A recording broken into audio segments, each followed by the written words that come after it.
Hello, everyone. It's Jamal Thomas. Welcome to the Progressive Soapbox. So, guys, we're retrying this. This is Grant Cameron, UFOologist, amazing UFOologist, actually. And deals in Grant Cameron deals with this, I guess, this interesting intersection between consciousness and the UFO phenomena itself. And phenomenal is a good idea, phenomenology, because he makes this case that all of these things are interrelated to one another. You can't necessarily pull these subjects apart and talk about one without necessarily dealing with this other aspect of consciousness. Grant, please say hi to everyone. And I would say if I missed anything in that introduction, please give your own addition to it.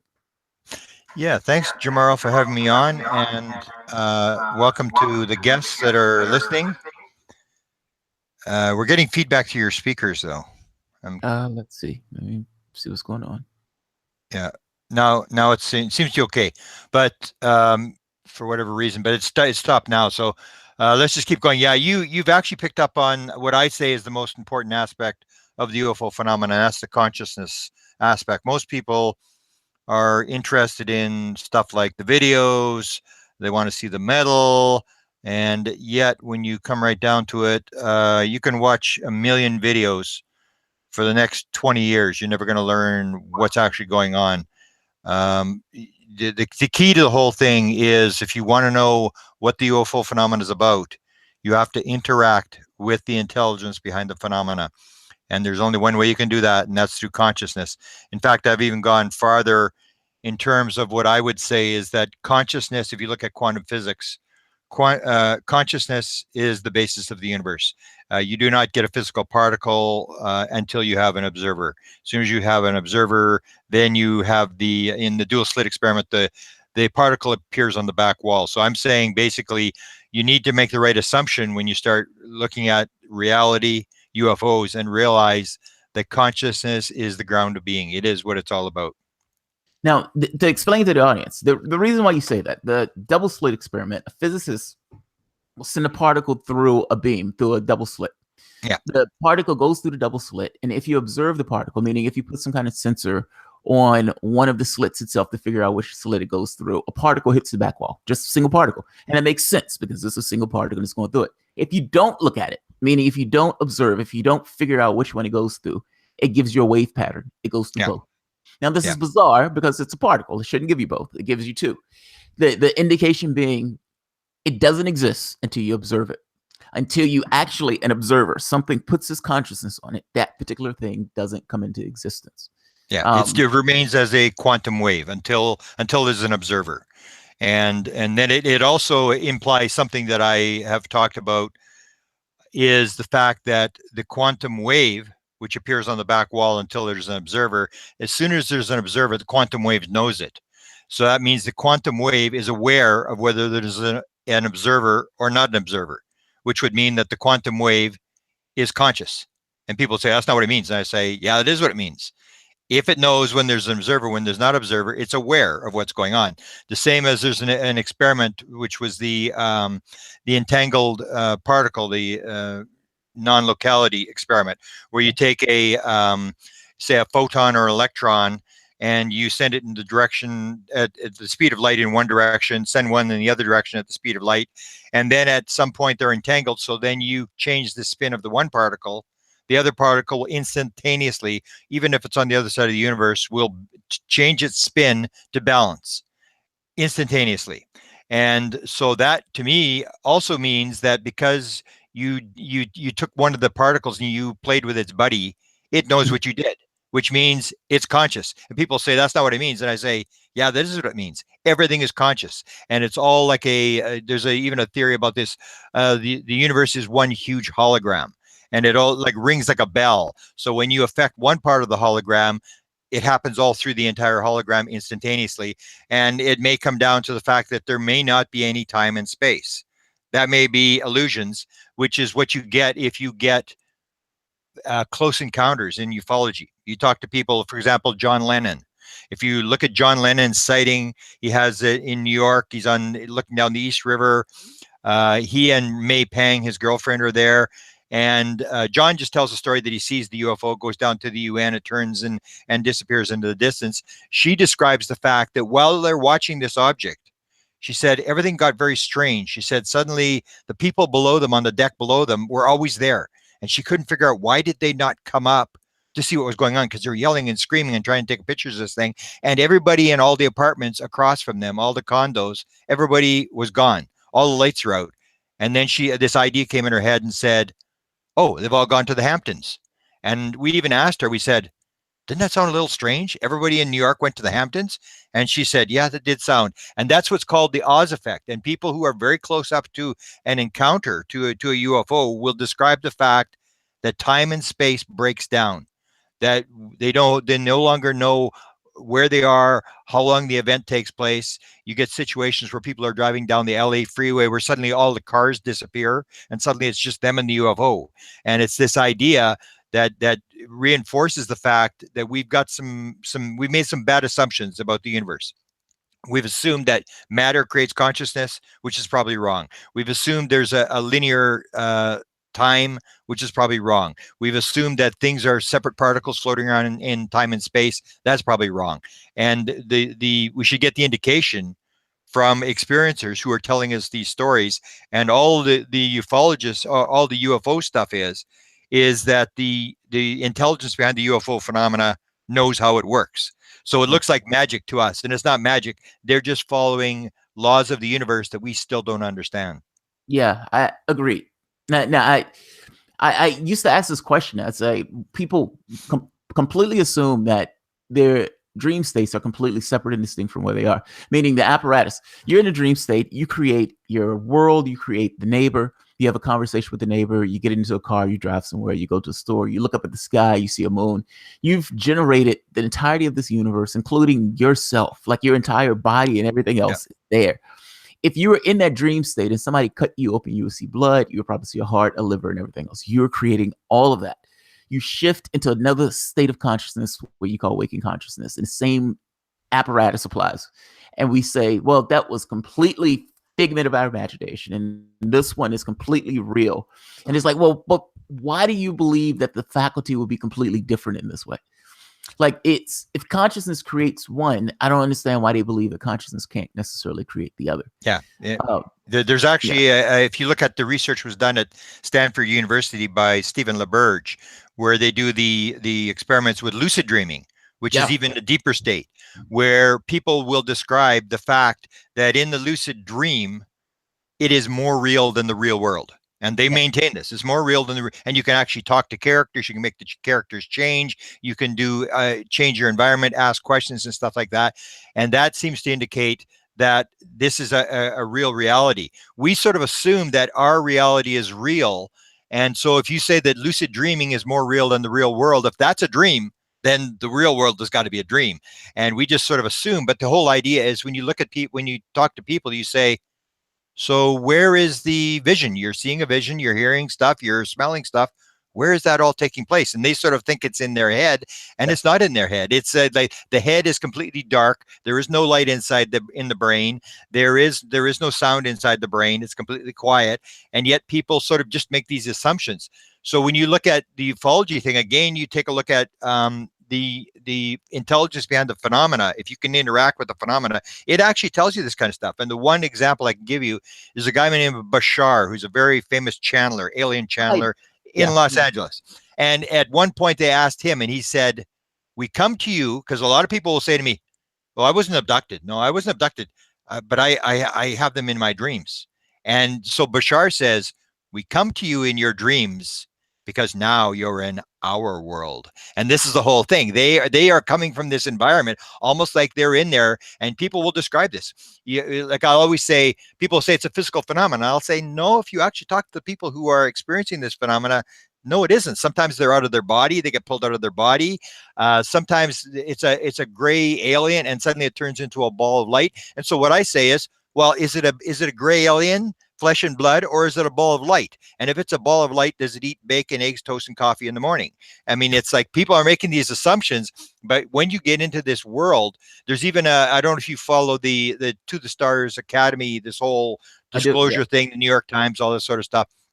If you look at that, the guy that runs it, his name is Jim Semivan.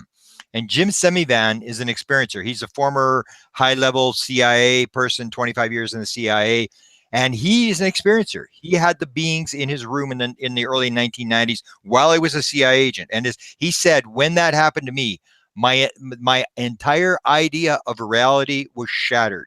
And he describes it. He says, the idea that you can measure this thing, in other words, feel it, touch it, find out how this phenomena works, he said, is laughable. How do you define something where there does not appear to be any there?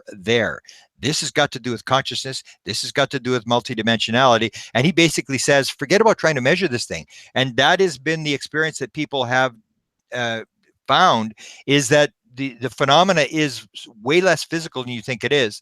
Another example is if you follow Bob Bigelow, who's this big billionaire who controls all the data to the stars. He owned the Skinwalker Ranch. He bought it in about 1995, and they had all this bizarre phenomena going on at the Skinwalker Ranch in Utah. And he ended up selling the Skinwalker Ranch for one of a number of reasons. But one of the reasons was they couldn't figure out anything. They said that not only on the ranch did the phenomena know what they were doing, the phenomena knew what they were about to do, and they could not film anything. They could not record anything. The phenomena was always ahead of them, one step ahead of them. And they basically gave up and threw their hands up and said, there's nothing we can discover. Even though he had all the money, he had the top scientists in the world working there in this tiny little space, he gave up. He could not control the phenomena because it was so much less physical than you would think. You would think, oh, we should be able to measure this. So again, when you start really looking at the experiencers and when the stories they're telling, you start to realize, like, this is not as physical as people think it is. And I would always say it's going to be much more spiritual than people think it is. And people don't really like that. When you get into the out-of-body experiences and the aliens talking about reincarnation and dead people showing up on the ship and stuff like this, it gets really, really weird. And it really sort of shatters, as Jim Semivan said, if you believe these stories these people are telling, it absolutely shatters our idea of what reality is all about. Yeah, So I started all of this from the other end of the sandbox. When I was younger, I started this from the spirit part, like the new agey part. Yeah. And I floated. It's like as you float away from it, you end up in the spot. And I started to get very interested in the UFO part. And I started realizing it's so similar. Like you can pick up a book where they're talking about like spirit guides, and you can pick up a book where they're talking about UFOs, and they're almost the same book. If you take out just the UFO part, if you take out the alien part, those books are fundamentally the same. It is amazing to me. Yeah. I when I was younger, I was telling I did a thing the other day. I was telling my experience. I was like, Grant Cameron is going to be here. Here are some of the experiences that brought me to this particular point of being very interested in the subject. My experience started off with guides, where I didn't believe this stuff existed. I tried it. Meaning, look, my rule is always, if it's real, try the people at their own, if they're saying that this is what takes place, meaning this is what they did in order to get to this point, try it. So when I heard this thing of guides, I said, let's try it. Let's do the meditations. Let's do all of this stuff. Let's see if it works. And I realized I hit a fear hurdle. Like I was terrified. Like I would get to this point where it felt like I was being plugged into an electrical outlet, and I would stop. I was like, all right, I'm done. And finally, I think it was one point where I'm in bed, I'm awake, and I said, screw it, just let it happen. And I feel something in the room, and I say hello, and I hear something say hello back to me. Now, at this point, I'm on cloud nine. I'm panicking. I'm actually excited. And I break the state. I call my mom, explain. I was like, hey, you never believe what just took place. I've heard something. I made contact. The very next night, I see I'm out of body. There's a woman talking to me, and she's having a very long conversation. And she says, my name is so-and-so. I'm your expositor. And it goes through this entire process of interaction. Now, I had never heard the word expositor before. Otherwise, I probably would have discounted the entire experience. And it even gets to the point where there's this energy merger where she merges herself into mine with this amazing, elated feeling about it. Before the state breaks, she still had more conversation. Now, at this point, I go through these states of lucid dreaming for the next 2 years, where it's happening, and other bunch of weird phenomena for the next 2 years. Before this point, I was telling the audience, I used to have these weird phenomena where something would come into the room when I was 8 years old. I would feel it tug on the bed, or I would feel it sit on the bed. Nothing was weird, nothing weird beyond that point. Like nothing ever happened. But like just bizarre phenomena. So my reasoning for being interested in this stuff kind of happens just from this kind of pivot point going from then. When I finally got to the UFO part, I started looking into remote viewing. I started looking at outer body experiences. Again, if it's real, I should be able to do it. And finally getting to the UFO part. And I said, the stuff that these people are talking about for the UFO part lines up amazingly well with the stuff people talk about when they're talking about outer body experiences, when they're talking about spirit phenomena, spirit guides. Because I realized I have no idea what she is. You can put it through that lens or framework of spirit, but we have even no idea what that is. Like, it's like we have these words without necessarily the meanings for the words. I agree with you on this. Like, I don't think you could separate the UFO part from the consciousness part or the phenomena part, the phenomenology part. It seems that they're all related. Whatever they know, they know something about consciousness that we are fundamentally missing. Yeah, and if you look at the evidence, you can even take. I'll give you two examples. Ron Pandolfi is the guy at the CIA who's in charge of what's called the Weird Desk, and this is not just UFOs. It's remote viewing. It's psychokinesis. It's all these bizarre phenomena.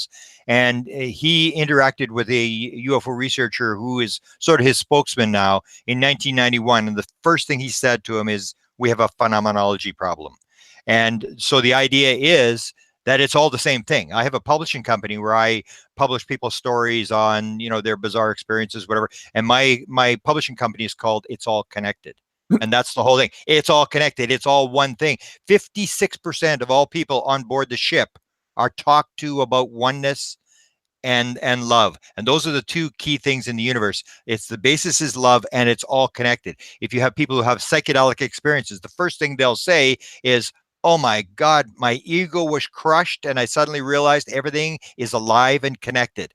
And so you take a look at the CIA, what the CIA says is that because we cannot measure and control the phenomena, we watch who the phenomena interacts with.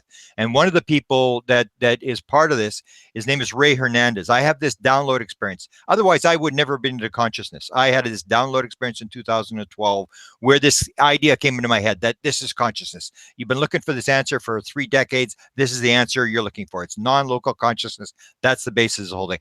I got dragged into it. A week later, there's a guy named Ray Hernandez who started an organization called FREE, the Foundation for Research into Extraterrestrial and Experiences and Extraordinary Experiences.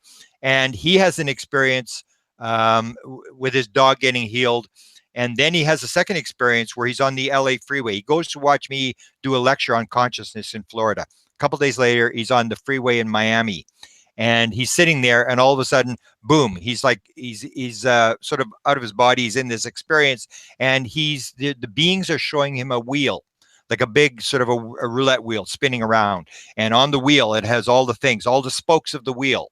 And one is remote viewing, one is quantum physics, one is consciousness, one is psychokinesis, one is UFOs and stuff. And he realizes it's all the same thing. And he makes the point, which is true, that what we try to do is we try to parse it.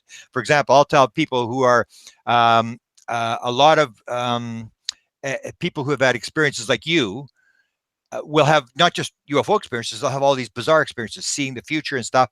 And I would talk to people who are abductee type experiencers. And I would say, "Oh, I'm working with these channelers." And they say, "Oh, don't put me in with the channelers. I'm not a channeler. They're all frauds." And I'm saying, no, it's all the same thing. It's just you're using a different method to tap into this thing. Same as mediums. Most mediums have had childhood abuse issues. And so what you're doing is you're what we call able to dissociate. So if you're a young girl and you're being sort of abused or whatever, you are sort of able to cut off the world. You shut off the world, and all of a sudden, boop, you're talking to your dead grandmother. You popped into the other world. And so I even wrote a book. It's called Inspired, the Paranormal World of Creativity.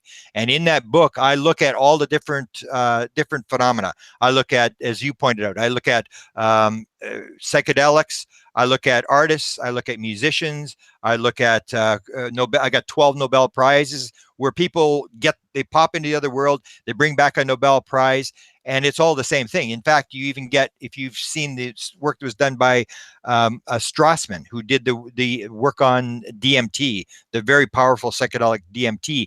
He's doing this experiment in New Mexico, and he has all these subjects And all of a sudden, they all start telling about this abduction experience. They're in the part of their experience. They got these aliens, and it's like an abduction. They're on a table and stuff. And then they would come out of the experience, and he'd go to them, and he kept it quiet for many years. He'd go, do you think you've ever been abducted? And they go, no, I don't think so.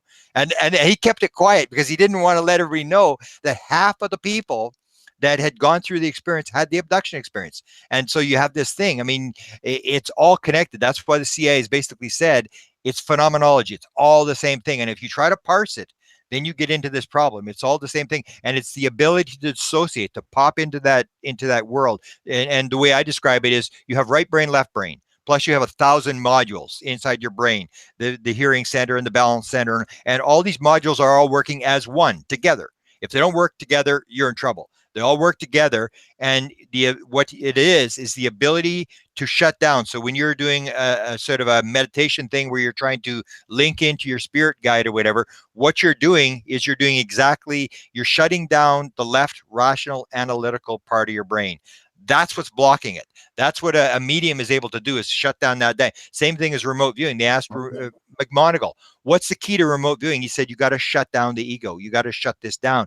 Once you can shut down the voice inside your head, whether it's meditation, psychedelics, whatever you're using, you can shut that down, and your right brain is in contact with the rest of the universe. It's the one that's associated. You need your left brain, the physical, rational, analytical brain, to keep you in the physical world. But the world is this multidimensional world that the right brain can tap into if you can shut down the left brain. Yeah, the remote viewing is kind of like that. When I was trying that part I think I did it for like a year. That's the part. So you could, it's so bizarre. You get a number, you're writing down the number, and you're thinking to yourself, and you're not even really thinking to yourself. It's almost like you're waiting for stuff to kind of just come in. Your left brain in this is the pain in the assiness. Like your conscious mind is a problem. And so you would get a bit of information. Let's say you would get something like, okay, this tastes like metal. And it says, probably a ship. And it's like, shut up. Exactly. Yeah. It adds it in. It tries to figure it out what it is, even though it has no information about what it is at all. Yeah. And it's like the entirety of the experience. You're trying to ignore that part and just focus in on these little subtle influences that you kind of write down. The moment that you get an idea of what it is, your left brain comes in and starts adding details about what it thinks it is. It's probably somebody who's going to the store to pick up. He's like, God damn it, I'm off. Let me do the next one. Yeah. And that's what they train in the remote viewing. That's what they say. Just record what you smell, what you taste, what you feel. Don't try to guess, because as soon as you guess, you allow the left brain to take back over, and then you're finished. Because the left brain is like, oh, it's the pyramid, it's the Cheops, it's like, and it's starting to guess and stuff, and it takes over the whole thing, and you're it's game over. So that's why they say don't guess. You just experience what it is, and later on they put all this stuff together. And I know I even when I had done this, I thought, oh, I've discovered this left right brain thing, and I go, man, this is cool. So I actually contacted Hal Puthoff, who was one of the two guys that ran the CIA program, and I said, did you ever look at the right brain left brain? And he said, read chapter 6 of my book. And his book on remote viewing, chapter 6 is right brain, left brain. Exactly. They discovered this in the 1970s. But when I discovered it, I thought I discovered the world. I thought, holy cow, I figured this thing out, because it is, that is the key to the whole thing, is this idea that people think they have one brain, and they don't realize you have multiple brains. You have all these different things, and they're all working together. Almost like people don't realize that you have 100 trillion cells in your body, and they're all working together as one. They're all doing what they're supposed to do. They're replacing each other. They're dying, and new cells are coming in, and it's all working as one unit. And people think, they just sort of assume this happens, or they assume, like a simple thing in biology, like a cell divides, and they say, oh, the cell's dividing. And so what I say in science is, well, all you're doing is describing. You're not explaining anything. You're describing what's happened. If you realize a cell, the simplest thing in biology, a cell dividing, there are 100 trillion atoms in a cell. So this cell is this little tiny cell. It, in 16 hours, will have to source 100 trillion atoms. It'll have to take them all, put them in the right spot at the right time, put life into it, and create the second cell. And we say, oh, it just divided. Well, you let's see you take 100 trillion atoms and put them together and make a cell. We just sort of assume so much stuff in the world, and we're just basically describing what's going on, and that the universe is doing all this stuff, and we just sort of take credit for it, because that's what the ego does. Oh, I figured this out. I'm so cool, and I'm the center of the universe and stuff like that. And the more you get into the ufology and the parapsychology and the spiritual aspect of the thing, you suddenly realize that this world is like billion times more complex and elaborate than you actually think it is. And it's the ability to tap in to figure it out and learn how this thing works and how to get into that and get yourself out of the way. Yeah, you're making a distinction between description versus explanation. It's like, yeah, you can describe the world, you don't necessarily understand the whole thing of why. It's like, yes, cell divides. That's great. Why? Yeah. Because people sometimes they call it the naming theory. Like people will bring it up and I'll say, "Oh, you're just playing the naming theory," and they go, "What's that?" Well, you're giving it a name. Because you give it a name, that doesn't explain it. I mean, you can say, "Oh, it's just random. It's just placebo. It's just this." It's like, well, you're just giving it a name. You're not describing anything. And because you give it a name, that doesn't make it go away. It's still there.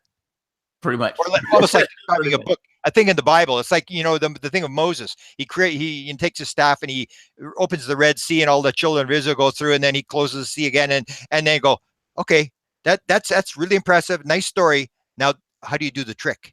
I mean, it's one thing to describe what he's doing. It's another thing to do the trick, Yeah, but exactly. So let me ask you this. Going into, why do you think, two things. Why do you think the government is not being straightforward with this? And let me ask you this. Do you believe they're being straightforward? So the going to the alien thing for a while, or the UFO thing, or the UAP, I guess they've changed the name of it now. Why did they keep this a secret? And if so, should they have kept this a secret? And further question, should they continue to keep it a secret? I'm more sympathetic to the government and the issues that they're facing. I mean, we just take the situation where we got right now is the ego thing. Oh yeah, I know what's going on. I can explain exactly what's going on. And when you get into the government, you suddenly realize like they don't know either. That's why they said, Ron Pandolfi says, because we cannot control or measure the phenomena, we watch the people who the phenomena affects. That's all they can do. They can't take pictures like the Skinwalker Ranch. They can't control the thing. It's beyond them. It's almost like Jim Semivan. One time he was talking to a guy by John Alexander, and John believed that the government really doesn't know what's going on or whatever. So Jim Semivan said to me, he said, "Oh, this is for real. It's for real." And he said, "Okay, so who's in charge?" And Jim Semivan said, "They are." And that's the way it is. They're running the show. They're the ones that are playing the game. We're just sort of watching. That's one of the key reasons that they would be keeping it secret. And I can sympathize with that. If you're in this situation, you don't want to put the president to stand out in front of the camera and then go, I mean, he's the guy, he's the most powerful guy in the world. He knows everything. He's got everything under control. He's creating jobs. He's a super guy, and all this kind of stuff. You don't want to put him in that position. So that's one of the problems. The other problem is kind of an ugly problem. And as I said, I wrote 64 reasons. I wrote a book called Managing Magic, where I have a whole chapter called the 64 reasons they've decided not to tell you the truth. One of the reasons is kind of a bad reason. And that is, you'll hear this with To the Stars and the Pentagon releases now. They'll say, "Oh, we got to get this for the Russians. We got to get this for the Chinese. I mean, we got to figure this out." And what they're doing is everything that happens, the only money that's around is defense money. So the defense industry has the labs, they have all the stuff. And so what are they going to create? They're going to create weapons. That's the number one thing they're going to create. Later on, they'll spin it off into the public. The same as with GPS. GPS was a military technology. Then it got spun off into the civilian world, and we got to use it. But the first thing they're going to do is build weapons with it. So when you see in the early 1950s, the Canadian government, and I'm in Canada, I studied the Canadian government. The Canadian government actually went in 1950 to the Americans. And they asked the question through classified channels, what's the deal with flying saucers? And what came back from the Americans was, number one, flying saucers exist. Number two, it's the most highly classified subject in the United States. Number three, there's a small group trying to figure out what's going on. Number four, it's of tremendous significance to the Americans. And number five, there's other things that might be associated with the flying saucers, such as mental phenomena. This is 1950. They knew right from the word go that this thing, and I think it was because they recovered a live alien at Roswell, New Mexico. And the alien was talking in people's heads, and they suddenly realized, like, wow, would we love to have this? Can you imagine we go over to Putin and tell him, Putin, this is God talking. We want you to do this. We want you to do that. And so they look at it like a military technology. And that's when you see the MK Ultra experiments start. And people sort of put the CIA down for the MK Ultra experiments, all the stuff they did with LSD and stuff they got with people and stuff like that. But that's what I think that's what they're trying to do. They suddenly realized that there was this consciousness aspect that if you could control it, and they're trying to figure out, how does consciousness work? How can we control it? Can we use hypnosis? Can we use LSD? Can we control people's consciousness? They realized right from the word go, they knew in 1950 that consciousness was a key element in this thing. So they're going to develop weapons with it. And that's kind of a sad aspect of the story. Yeah. But there, you look at it and you start to realize that these guys have a really complex situation on their hands. There's other things that, people will say, there's all these rumored stories. Oh, they're eating us in McDonald's on the backside of the moon. They're killing all the cattle. They're doing this, they're doing that. And if you suddenly say, yeah, it's for real, you run the risk of them saying, okay, what about cattle mutilations? What about abductions? Are they killing all these people? Are they abducting all these and torturing people on board the ship? And you're going, no, but nobody believes you anymore. Because you lied. You actually admit that you lied. So it's almost like it's run sort of by politicians. And because you're doing the military thing, which is highly classified, the most highly classified secrets are always weapon secrets. So it's what kind of technology can we build? And they look at it and say they really don't need to know, but they need to know the story. And that's why they're leaking the story. They're basically telling us there's a live alien. They're telling us we back engineered stuff at Area 51. They're telling us this different stuff, but they surround it with disinformation because what they're doing is they're keeping the story going. They're keeping control of the story. They're never actually confirming the story. It's always got this sort of element of fiction, almost like when you do a movie, you take it and you fictionalize it. You change the characters, the names, the dates, whatever, and you put it out and there it goes, that sounds familiar. I mean, that sounds like a story, but you can't prove that that's the story that they're telling because it's all been fictionalized. So I'm more sympathetic to the government now than I was before, that they have a very difficult position on their hands. And yet it really doesn't come down to the government. The government can do whatever they want to do. My thing is I look at life all the same way. Whether Jamarl or myself or whatever, you have only one thing to worry about. You came into this world, and if you believe in reincarnation, everything in the UFO world changes. Everything changes. If you're an experiencer, you chose to be an experiencer. If you're poor, you chose to be poor. If this, you chose your environment to learn certain things. And so if you have this situation, all you have to worry about is, I came into this world to do something. I came in here for a reason. I'm going to die, and there's going to be some sort of evaluation or judgment as to how did you make out. And that's apparently the question they ask you is, you planned it. How did it work out? You planned the whole thing. And so all you have to do is worry about why am I here? And what am I supposed to be doing? Who cares what the government does? Who cares what this person does? Who cares what that person? All you have to do is worry about, what did I agree to do in this world? Meditate on it, get the answers as to what you're supposed to do, and be guided by your meditation, by your higher self, by your spirit guides or whatever, and do what you're supposed to do, and forget about everybody else, and forget about it. Because people always sort of wonder about, well, you should do this, you should change this, you should change that. And basically they're not doing anything. They're just sort of watching everybody else live their life, almost like watching a football game.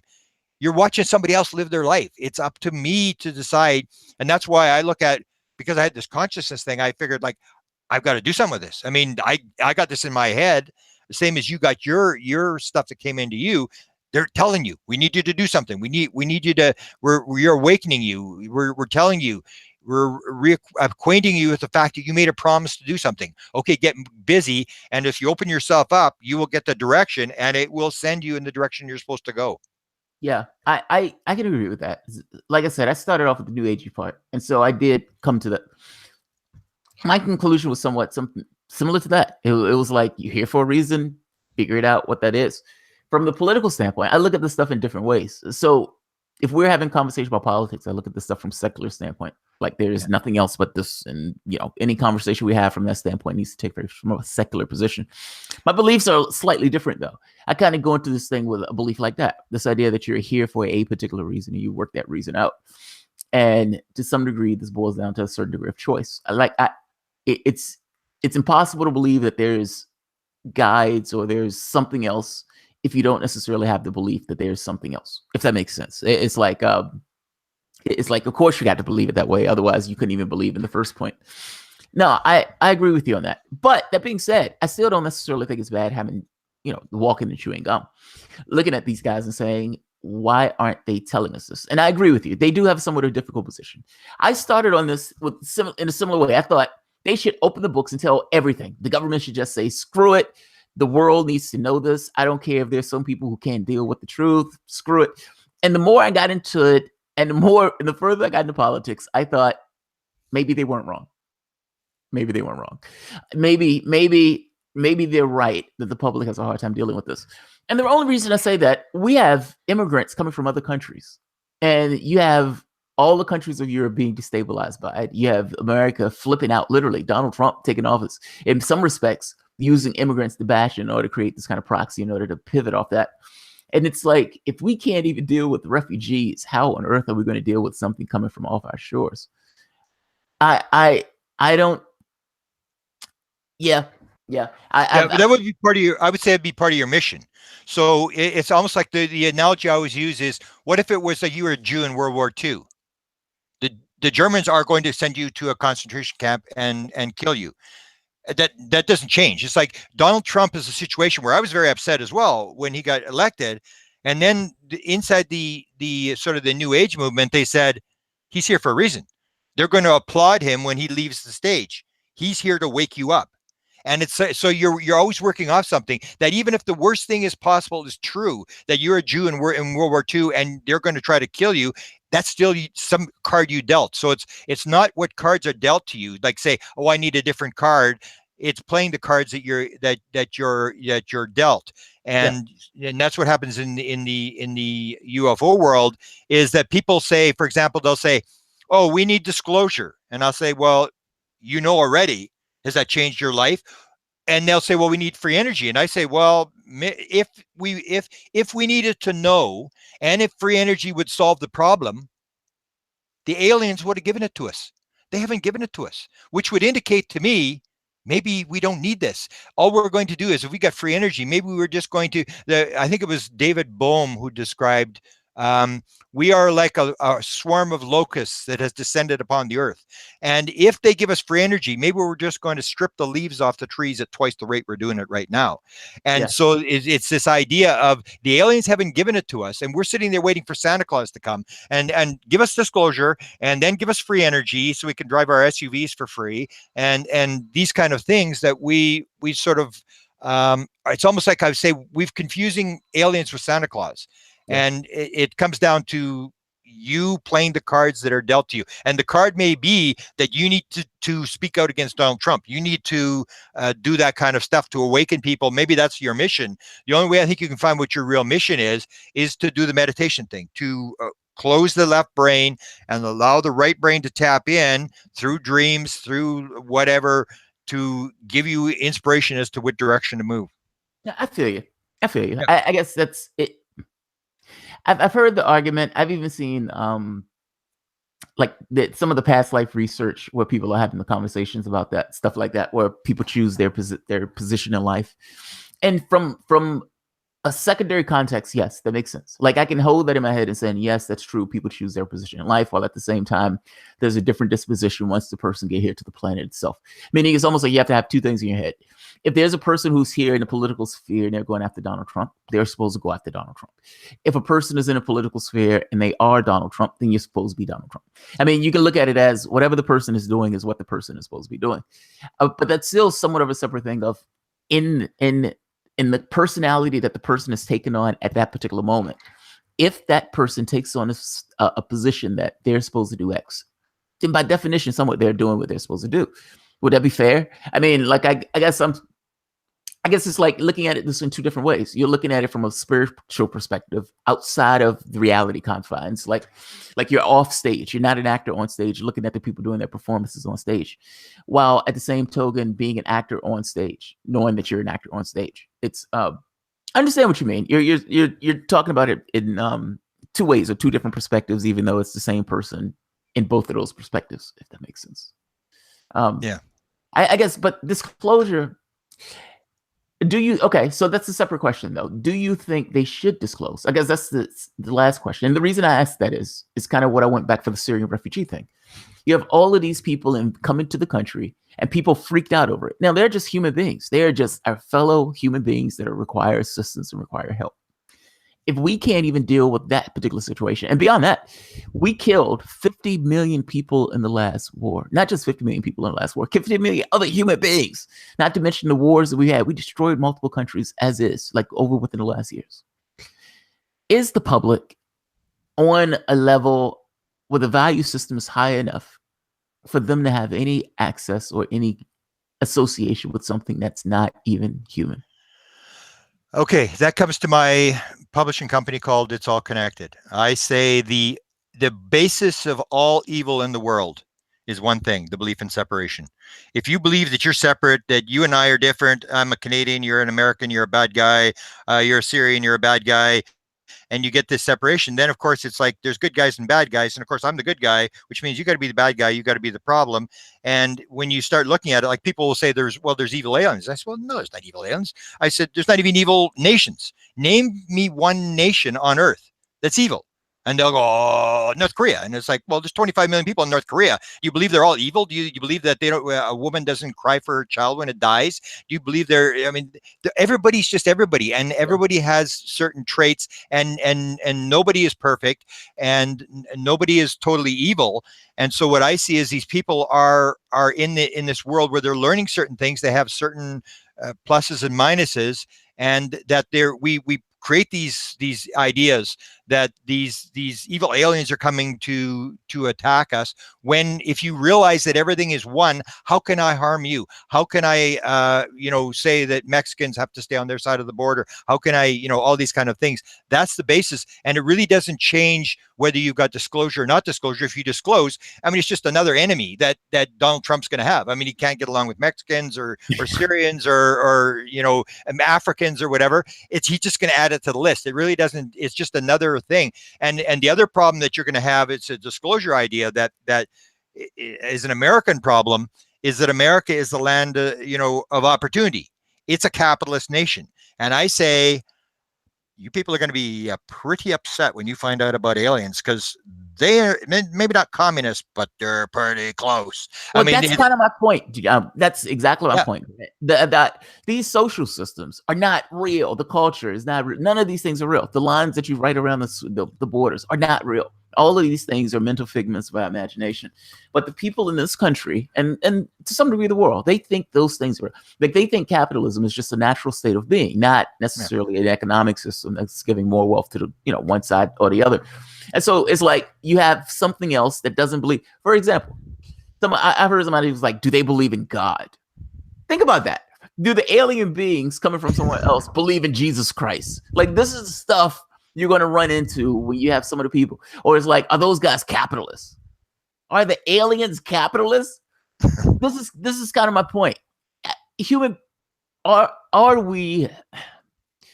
I hate asking this question in this way, but is it the situation that humanity has not gotten to the point where you can deal with that particular question, and it can't even deal with the question of itself?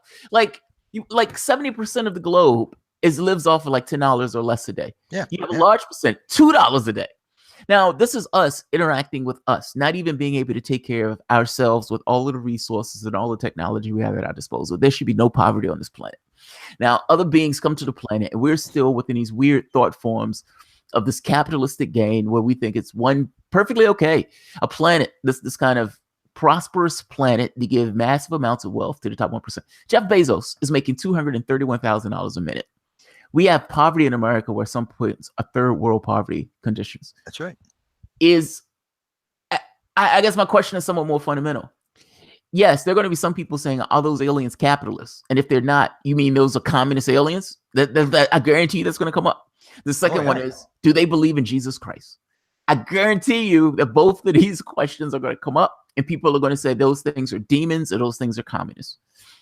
If the very fact that question exists in the first place, wouldn't that somewhat go within that realm of that maybe the government is right to keep the information a secret for all these years, being that people would be completely incapable, or some people would be completely incapable of dealing with reality?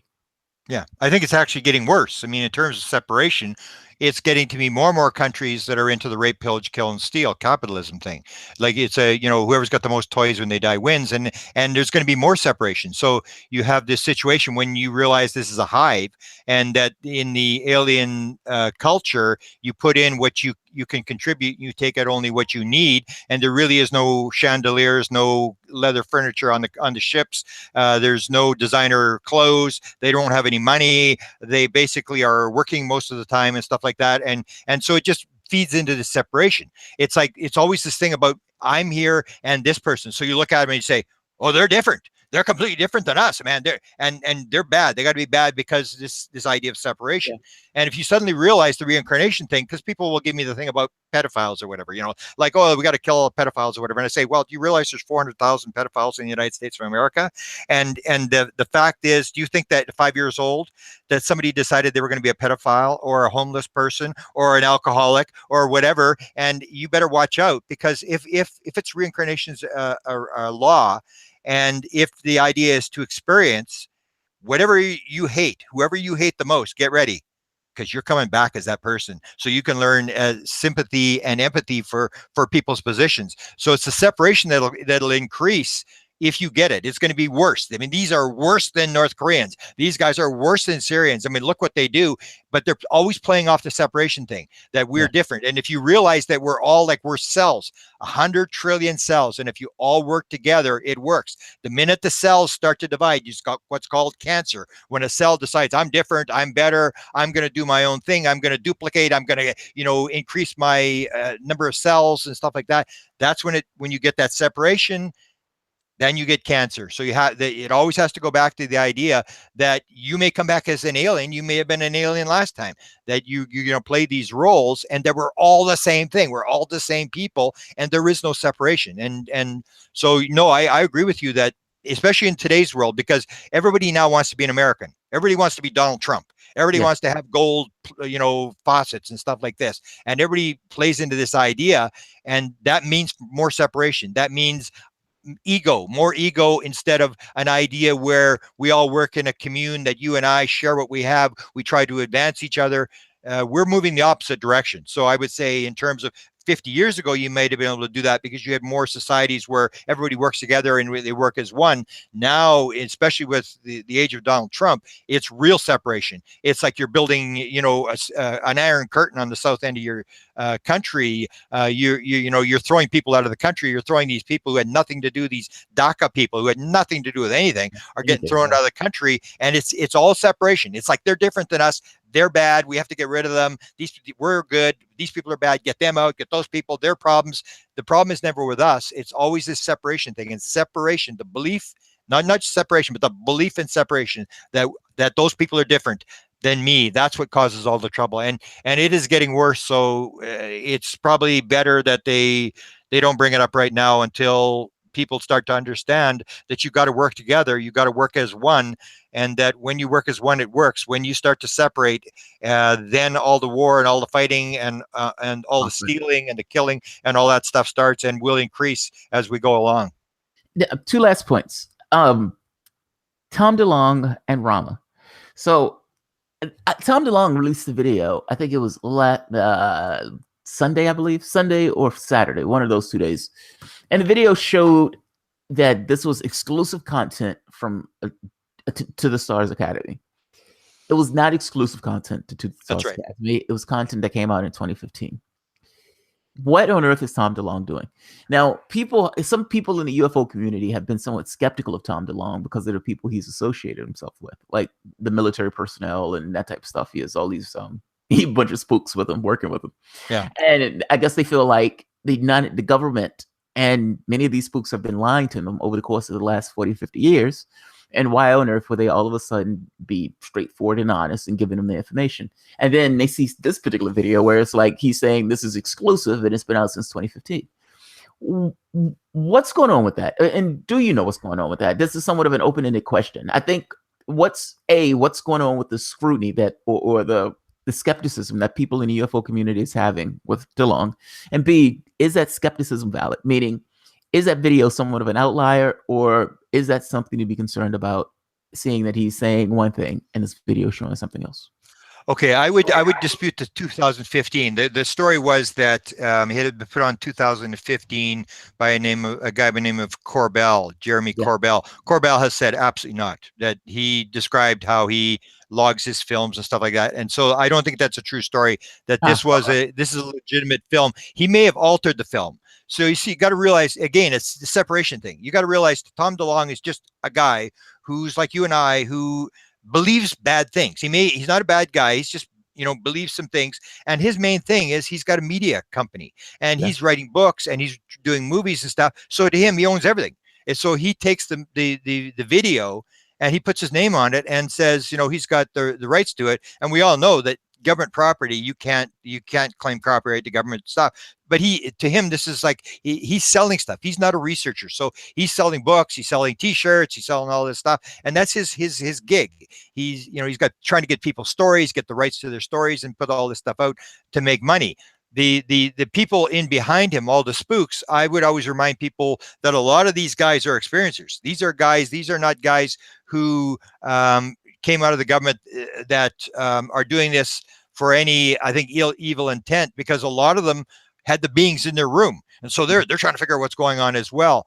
But Tom DeLonge thing is basically he's trying to do his thing, and his thing is to make money. It's an entertainment company and stuff like that. So he does this kind of stuff that looks a little strange. Now, I'm not sure about the rest of your question. I guess the question boils down to this idea of I want to say they've been putting a lot of scrutiny, and I didn't quite understand where the scrutiny was coming from when it first started. Because to me, there's a bunch of guys who are saying, this is what I saw, meaning regardless of what the videos are, because people would say, well, those videos, you can barely see anything on the videos. Yeah. I was making a point to them. The point of it's not the videos. You have two military personnel who's telling you, I was in an airplane. Yeah. I was looking at that object. I was flying around that particular object. That object was being tracked by the Nimic ship. Like, that's mind-blowing. Like, it's not, I guess my thing was always, it's not really about Tom DeLonge. It's about what's coming out with Tom DeLonge. But people, because the information is being brought out to the Stars Academy, have somewhat taken issue with the number of people that he has around him who are military personnel, and they were somewhat distrustful. I guess that's what I'm asking about it. But I'm glad that you brought up or disputed that particular video, because that was one of the complaints that I heard about that very specific video, that it was something that came up in 2015. Yeah, the Nimitz video was released in 2007. That was leaked by the Navy. And so the question is, why is the Navy leaking the video? And I wrote a book called Managing Magic, where I say for 70 years, they've been gradually leaking this story out. But when you get to Tom DeLonge, it's the same thing in the UFO community. It's the belief in separation. We're different. So I'm a good researcher, and there's bad researchers, and Tom DeLonge's one of the bad guys. And we're always looking at, you're the bad guy, you're the bad guy. And in the UFO community, if you look, I even did an interview last night where I pointed out for the first time, I said, if you look at what the government is actually doing, they've fired the UFO community. They have nothing to do with the UFO community. When they had this story, if you know the story with Lou Elizondo was supposed to go to UFO Congress. We were told by a high-level guy to the stars, he was told not to go. And the reason was because he's a counterintelligence officer. And they said, if you go to the conference and you go live to the conference, all they're going to do is ask you a bunch of skeptical hardball questions. And when you answer them, you're an intelligence guy. They're not going to believe you anyway. So don't go there. And so that's what happens in the UFO community, is we're always fighting. It's like this guy versus that guy. This guy's working for the government. He's counterintelligence. He's a bad guy, whatever. And so they basically said, to heck with the UFO community. All they do is fight. And so what have they done? They've gone to the New York Times, Washington Post, Politico, all at the same time. They're going to do 60 Minutes. They're doing a 60-minute segment that's coming up. And the UFO community, some of the podcasters are saying to me, well, how come I can't get an interview?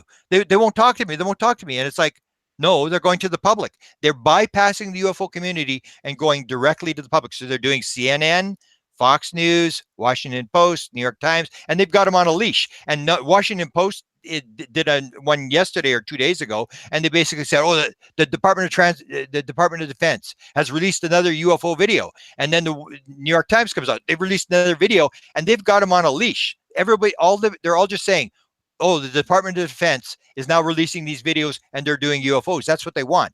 They're doing this gradual. It's called confirmation rather than disclosure. All they're doing is confirming Yes, there are UFOs here.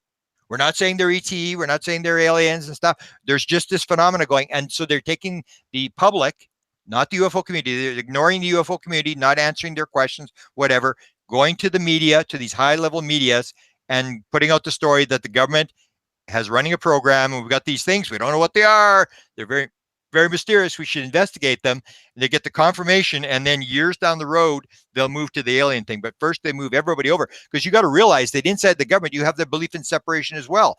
And a lot of people describe this, whether it was a remote viewing program or whether it was even Elizondo talked about this. He had two threats after he came out. He had two threats from inside the Defense Department, because people don't realize there are these very right-wing religious groups inside the CIA, inside the Defense Department. It's not unified. It's the same thing. It's people have, you're the good guy, I'm the bad guy. They're fighting inside. And there's groups inside the government that believe this is the devil.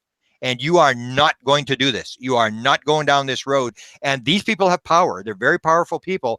And that's what you have, almost like Congress, where you have Trump or Obama stand up and make a speech, and then you listen to the two sides, and it's like they heard two different speeches. Like everybody's set in their positions, and they believe they're right. And this separation, it's I'm the good guy, you're the bad guy. And it's this separation that sort of stalls everything. And it's going on in the UFO community as well, inside the government, that there are elements inside the UFO government, whether it's remote viewing, parapsychology. This is the devil, and we are going to stop it. We are not going to let you do it. And so they have to fight these elements inside the government. That's terrifying. I mean, that's absolutely terrifying. And you're right. I mean, if they were born and raised in this particular society and culture, they're going to be some Christian maniacs who are part of that particular process. The idea. There was a guy in Congress who stood up and was like, God is not going to let the world end because he said in the Bible that it would take place by fire. And it's like, he's in Congress saying this. And you're like, oh. Yeah, I was even told there are people in the government who believe in the end of the world, and they are going to help make it happen. That they actually believe that this is the end of the world. Or if you take a look at Trump's press secretary, Sarah Sanders, her father is Mike Huckabee. And Mike Huckabee was asked in 2008, because the whole UFO thing broke up and in the debates there, what do you think about UFOs? He said, I believe in God, not UFO. Wow. So you get these people, and you got to realize these people, and it's not that they're bad guys, it's belief. It's people have beliefs, very strong beliefs, and they don't move off their beliefs. That's why in an election, if you're a Republican or Democrat, you don't go after, if you're a Republican, you don't go after the Democrats. You're not going to get their vote anyway. All you do is go after the swing voters. You don't worry, because everybody's set in their position, but there's a certain segment in the middle that you're trying to move. And that's what they're trying to do with this disclosure thing. They're trying to move the people in the middle to that side, move a little bit at a time. And even if you move 5 or 10%, you're farther ahead than you were before, because you're not going to convince some guy who believes that this is the devil. You're not going to show some video and the guy's going to suddenly say, oh, okay, I believe it's for real. We should disclose. I mean, they're always going to have those positions, and it's almost impossible to move them off those positions, because it's this belief in separation. People believe I'm right, you're wrong.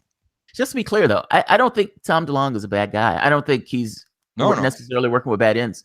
I guess just the pushback slightly, and from the perspective of the UFO community, I think they're looking at it as we spend $1 trillion a year on government. I look at this from political lens, just because political channel. Yeah. But we spend $1 trillion a year on our military budget. When you add in military, we add in homeland security, all those things that kill hurt other people. We spend $1 trillion a year. Now, these guys come out, you have a bunch of spooks associated with them. I don't necessarily think it's crazy to say that with a bunch of people who are in the military, they have a particular disposition about themselves when they go about their affairs. And if these guys have circled Tom DeLonge in this way, are they trying to circle Tom DeLonge for some kind of angling for this particular idea? Maybe any kind of confirmation in this particular area goes to the perspective of there's some kind of threat, there's some kind of militaristic ends that is associated with their disclosure. I guess that's what I have to be honest. That is something that I myself even am concerned about. This thing of, yes, we're confirming, but we're confirming this in the guise of there is a threat that we ourselves need to arm ourselves against, as opposed to there's something else coming to our shores. Yeah, that's a serious concern, and they have been given it. The reason I believe that's happening is because unless you have this thing as a threat, the only people that have money is the Defense Department. If you say, well, we'd like to do this for religious reasons, they're going to go, are you kidding? we're not spending money on that stupid nonsense. It's, you know, these parapsychology, you know, tinfoil hat people. And what you got to sort of realize is that they may have spent $1 trillion on the UFO problem already in behind the scenes. So they're building weapons. They've been working on this no matter what they say. So I would say that the people that are trying to move this thing, and that's why I called it managing magic. It's a magic story. It's like parapsychology, phenomenology, all these different elements, and they're trying to manage this story to get it out. Because if you really want to throw people off, because people say, "Oh, they're just throwing us all off. It's disinformation." And I say, "No, it's not disinformation. I'm from Canada. Tell me what Canada is doing in UFOs." And people go, "I don't know." I don't know either. If you want the story to disappear, if you want to throw people off, shut up. Stop talking about it.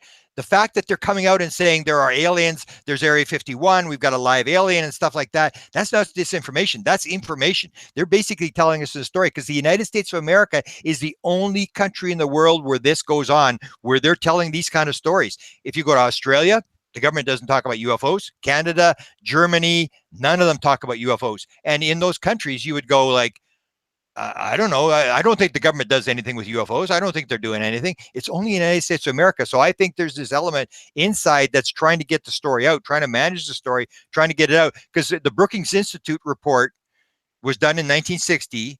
And apparently there was a number of other think tanks who did the study as well. And basically what they said is, if we discover extraterrestrial life, it could destroy the society. As you take with natives, when the Europeans came in, the lower society always disappears. And that was put in the Brookings Institute report, was the fact that you have to acclimatize people. You got to get people ready for this slowly, the fact that there may be other life in the universe. And so that may be what this is all about. Because to me, if you want to throw people off, the best way to throw people off is just to shut up and quit talking about it. So I say there's three elements. The government is either disclosing, which they're not, because if they wanted to disclose, they'd stand the president up and he would say, here's the bodies, here's the crafts, show pictures, have a news conference, all the reporters, whatever. And if they wanted to cover up, they would just shut up. They're not doing either. They're not shutting up, and they're not having a news conference. The same as the aliens aren't. If the aliens wanted to tell us what was going on, they could land on the White House one.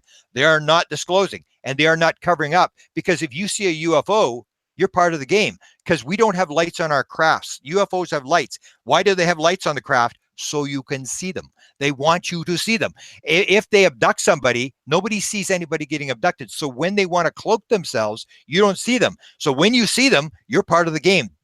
They want you to see it. They want you to tell the story. So both the government and the aliens are doing exactly the same thing. They're doing this in-between thing. They're not disclosing. They're not confirming. They're doing this breadcrumb thing where they're leading you along, and you're figuring out, oh, the next piece. And they're dragging people along piece by piece. And we know now, in 1945, nobody would have known about crash saucers, aliens, Pleiadians, reptilians, all this kind of stuff. That's all been leaked by the government. That's come out bit by bit. Crash saucers, all those stories have been leaked by the government to move us along to the point now where we sort of go, yeah, there's alien life. I mean, it's like everybody sort of just assumes. 1945, that wouldn't have been the case. Yeah, people hunched their shoulders when Lou Elizondo was on CNN, and I thought to myself, "Oh my God, that man just said that there are aliens in those crafts." They asked him, "Do you believe that there's an alien in the craft?" She was like, I mean, do you believe there are aliens in those crafts?" And he says, "I can't speak for the United States government, but based on my own scientific, the scientific observations and research, et cetera, yes." Now, I looked at that and says, oh my God, that guy who's working at the Black Budget Project just said there are aliens in those crafts that are visiting this planet. And then a Coke commercial comes on after and is like, oh, that's so trivial. He just said something that was mind-blowing. Yeah, and it's like, where's the rest of the world flipping out over this? And nothing. Yeah, and that is the thing. That's why I also believe this is a disclosure rather than a cover-up. Because I was told, I wrote this book, Managing Magic. I had people inside Tom DeLonge's operation a year and a half ago. I knew about Jim Semivan, the guy that ran it. I knew about him 3 years ago. I knew a lot of this stuff. I was told a year ago, and I said, this is crazy. I was told high-level government officials will out themselves, they will identify themselves, and they will say this is for real. And I went, get out of it. There's not a chance that's going to happen. There's no way. And that's what happened. Jim Semivan came out, 25 years CIA guy, said, I'm Jim Semivan. I worked for the CIA for 25 years. This thing's for real. Elizondo worked for the Defense Department his whole life, counterintelligence. This thing's for real. And Steve Justice came out from Lockheed Skunk Works, where they're supposed to do the back engineering, said, this thing's for real. I'm this. And that's exactly what happened. That's what the people told me before. High-level officials would come out. So even in the last year, the idea that high-level people in the government come out and say, yeah, we were studying UFO. Yeah, this is for real. And that's why I say they've got everybody on the leash now. The New York Times and Post and CNN and Fox, they're all just following the story. Oh, now the Defense Department saying this. Like the Washington Post did a full-scale article. They have not done a full-scale UFO article that's positive since 1952. They have not been in the thing, and suddenly they're there and they're saying, this thing's for real, and the government's doing this, and the government's just released their latest video and stuff. It's completely changed the whole world as to what's going on. And I was told before it happened that that's exactly what was going to happen. And so I sort of see this as a plan, a disclosure plan, where they're slowly moving this thing out. And we almost have had sort of confirmation. It's sort of like even if you had friends who didn't believe this thing, and I've had it, they come to me and said, man, do you see that video? Man, you were real. You were right. You were right. And it's like they were never into it. But when the government says, then it's like, Grant says, it's like, oh, guys, forget that. He talks a lot. But when the government says it, everybody believes it. And it's completely, in the last couple of months, completely shifted the whole environment as to what's going on. I've been able to have this conversation on my show without any, when they came out with it, story in the New York Times, I was like, oh, holy shit, that's awesome. It's like you have leeway now to actually have this conversation because people, it's almost like, certainly this, I always thought it was weird that this wasn't a main story in general. Like, you're on a ball hurling through space. Why do you believe that there's nothing else out there? I always thought that was some religious belief that there wasn't. Let me ask you this, Rama, and I'll leave it on this question. And it's one question after, but that question is more so for you. I came across Rama, I think it was maybe a year ago, and this is the contact group in South America. They said they have multiple contacts going back for the last 30, 40 years. What you had a conversation with, I know it was Sixto Pastel, I think his name is. Sixto Paz. Yeah, well. Paz. And there's one more gentleman, I can't think of his name though, that Ricardo Gonzalez I did, and I also did Enrique Villanueva. Enrique Villanueva. So what did you think of him? So his story about being, can you explain that? He calls himself an antenna, and they talk about this capacity of contact through portals. I found this fascinating. Yeah. And apparently you're going to see if this is legitimate. Like, you're going to one of their contact spots in the mountains. I was at a contact spot. Almost my entire career has been people dragging me into this thing. What happened was I wrote a book called Charlie Red Star. Tales of Charlie Red Star. And it was a book about my experience in 1975 having my sighting. I had a publisher in Canada who wanted to put an option for a movie. And I said, okay, whatever, And then they said, oh, we want to tie it into this story about Rama. And I went, whatever you want to do with it. I don't care. You pay your option. I don't care. And they said, well, they couldn't get this thing financed in Canada. And it was a story about this group that can bring the aliens in. And they call them Zendras rather than portals. And this story, and I'm listening to her, and it's like, whatever. She says, do you want to read the script? Nah, I don't want to read the script. I don't care. And what they wanted to do is they would have my story of 1975, because it happened the same time as mine. Theirs was 74, mine was 75 when the Rama group started. So they were going to tie it, that they were going to have me investigating in Canada and as a reporter, and then suddenly discovering the Rama group, and then they would finance the movie in Canada. They would be able to finance it. So I said, whatever, and so then I have a friend who's helping me publish books. She's a legal secretary, and she was in California at the time. She said, oh, we're going to go to Mount Shasta in Northern California, and we're going to meditate for world peace. And it's like, what? And then she said, you got to come. We were there. You got to come. This is exciting, and stuff like this. And I'm thinking, I don't want to go to that. And then she kept bugging me, and because she'd helped me, I figured, well, she supported me. So I figured, like, okay, I got nothing against meditation. I got nothing against world peace. I'll go sit on the side of a mountain and I'll meditate for world peace. And it's a Latino group. There was like 5 English people there. The rest, everybody's all speaking Spanish and stuff. So I go there, and this is the bizarre thing, how this synchronicity of this thing works. So I'm with a girl from Winnipeg. We're driving down there. We're going across the Nevada desert, and all of a sudden her cell phone rings, and she goes, "Oh, hello, hi, Kat." And then Katrina reads like she's a legal secretary, so she's reading. "I got a message from 1213 from Paula Harris from Ricardo Gonzalez, and he got a message from Aunt Terrell, who's an alien from the planet Naboo." And she said, and Aunt Terrell says he knows that Grant's coming to the mountain, and there will be a program sighting on Saturday night, and that's August the 19th of last year. And I'm listening to this, and I'm going, get the exact message. Get exactly what the message. What's the message? And I'm thinking, I got a message from an alien. And it's the second time I got a message from an alien. The first one turned into a book on music, the connection between rock music and aliens. It's a bizarre story, a book that just was published 2 days ago. So anyway, I said, well, get the message. So I had known that they were able to open what are called Zendras. They're interdimensional portals, like where the aliens can come into the portal, into this thing, and the people come into this thing. And I knew they had 2 events in 2014, 2015 at Mount Shasta, where I was going. And then they told me there's a program sighting. And these people had gotten warnings before. So I go, oh my God, I may see an alien.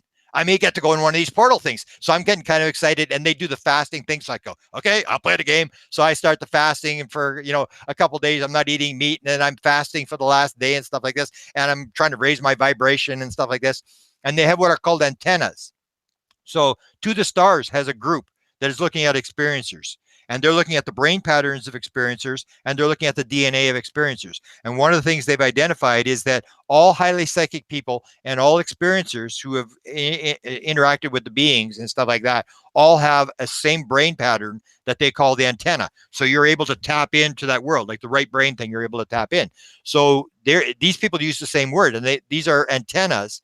And what these people are is they're able to, every Rama group, and there's a bunch of these Rama groups around the world, they have an antenna who gets the message. And so this was the message that come to me, that would be this program sighting on Saturday night.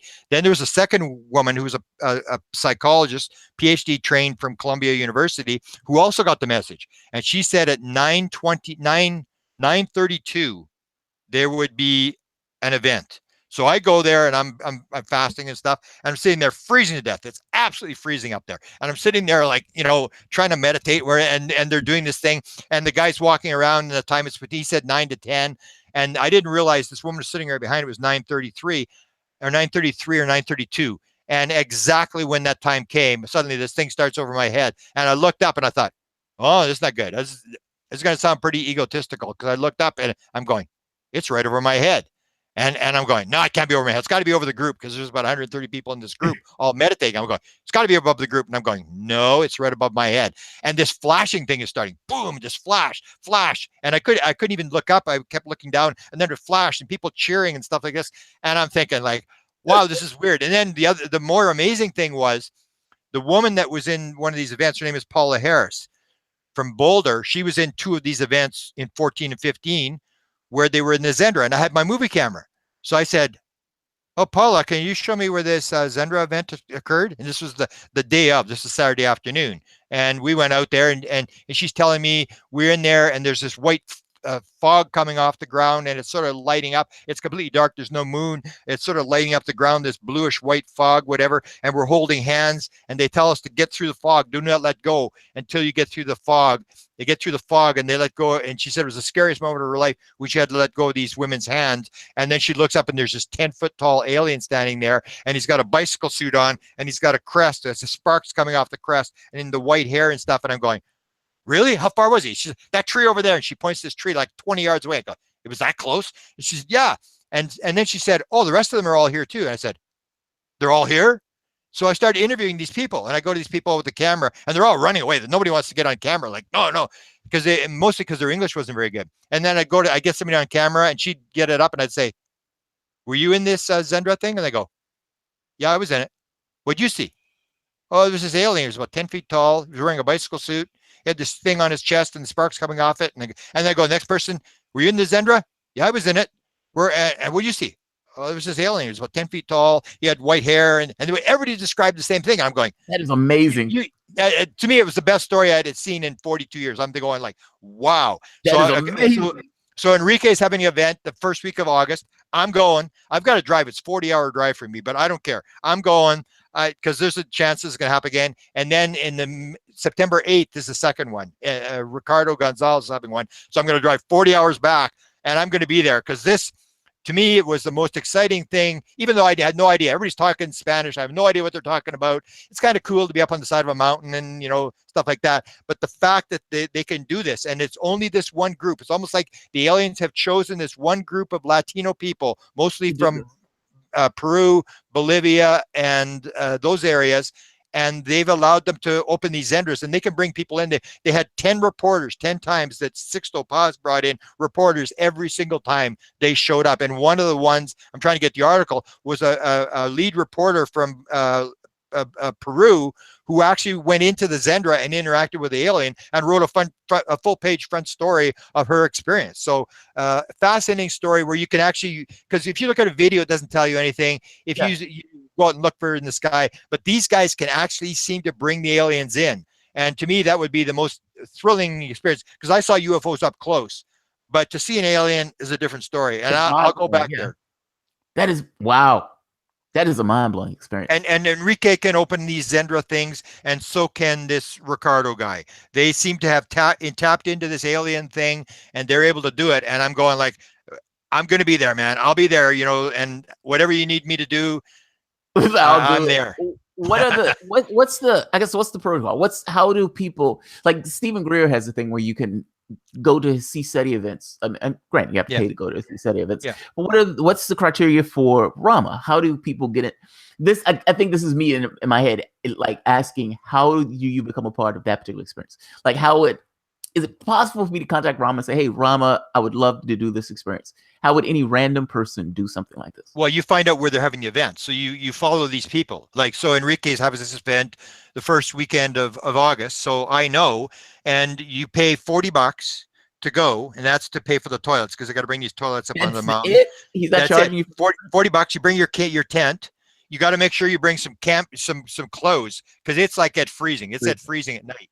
So it gets very cold at night, but during the day, it's like 85 during the day, but it gets very cold at night. And that's all they charge. And the other one, because they got to fly them in from South America, is about $100 for the weekend, but that's for 3 days. And what they do is they try to raise vibration. That's their idea, whether it's right or wrong. They do these meditations. They do these, all these type of, Rama protocols all weekend long. And then Saturday night is the event where everybody sits there, and it goes on for hours, and they're sitting there and they're oming and they're meditating, and everybody's sitting there, and they tell you when this event's going to take place. And it's called a program sighting. So like the Stephen Greer thing is, they play the music and they got the lights going, whatever. These guys have antennas who will tell you to the minute when this thing's going to show up. And they're very accurate. I've looked at the material, and that's the most amazing part, is they can tell you not only will a UFO show up, but what time it'll show up. And the one Zendra event, they had 6 people, 6 antennas, who got the idea that there was going to be a Zendra. So when the thing happened, the UFO flew over, and they all headed for the forest. It's in the middle of the night, it's dark, and they go into the forest, and they're looking for this lit up dome inside the thing, because they had 6 antennas who had said there's going to be a Zendra open. So they go looking for the Zendra, and that's when they found the Zendra in the forest, this sort of lit up area. And they come back to get Paula Harris, and they say, Paula, and Terrell's in the forest. Are you ready for this? And she goes, what? Yes. And the second time, they actually had to carry her. They had a chair. She was terrified. And because she didn't want part of this thing, and she says she's not going back this year. She always says the same thing. But to me, it may be terrifying, but to be there when this event takes place, because I was amazed when this thing happened over my head when they said it was going to happen. It was not like a CE5 event. You may see something, you may not see, but for them to pick the minute when this thing's going to happen, that amazed me. I went like, man, this is something out. This is something new. I've been at 43 years. I've never seen anything like this. Grant, I would love to do this. I got to be honest. Is it possible for me to contact the Rama group itself? I mean, I would imagine they would have to say yay or nay for something like this. No, you just come. No, you just come. I'll tell you when the event is. I'll tell you where it is. We'll give you the directions, and anybody can show up. That's the whole deal. It's you go along with their protocols, in terms of, absolutely. Whatever, but and they have all these different things, and they teach you how the thing works, why they do this, how it started, and stuff like that. And they have this thing with the crystals, where they have this. The aliens have this thing with crystals. They put these crystals into your hand that sort of make you able to interact with them and stuff. They have this crystal ceremony, and I go like, wow, I'd like to go to that thing. I mean, to see if this works. It's standing there and you got to take your gloves off and stuff. So I'll give you the details, and if you want to pass the details, anybody can show up. You just show up there, and that's how it works, by word of mouth. And sometimes there'll be 180 people, sometimes 150 people or whatever. And the one that Enrique is doing is going to be in English. So that's, but I want to go the other one as well, because I don't want to miss this chance that they're there.